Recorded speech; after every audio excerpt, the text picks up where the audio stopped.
আমি সকলোকে আহ্বান জনাইছোঁ।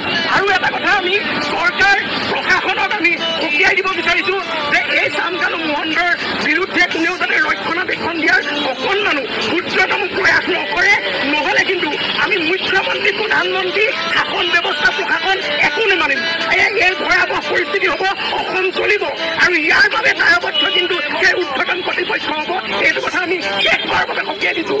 এইটো কেৱল জুবিন গাৰ্গৰ মৃত্যু নহয়, এইটো এটা হত্যাকাণ্ড, আকস্মিক মৃত্যু নহয়।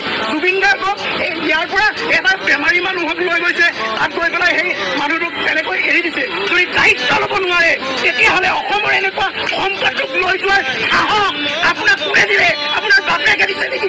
কোনে দিছে আপোনাক সাহস? তেতিয়াহ'লে আমি এইটো কথা সকীয়াই দিব বিচাৰিছোঁ আৰু বাৰে বাৰে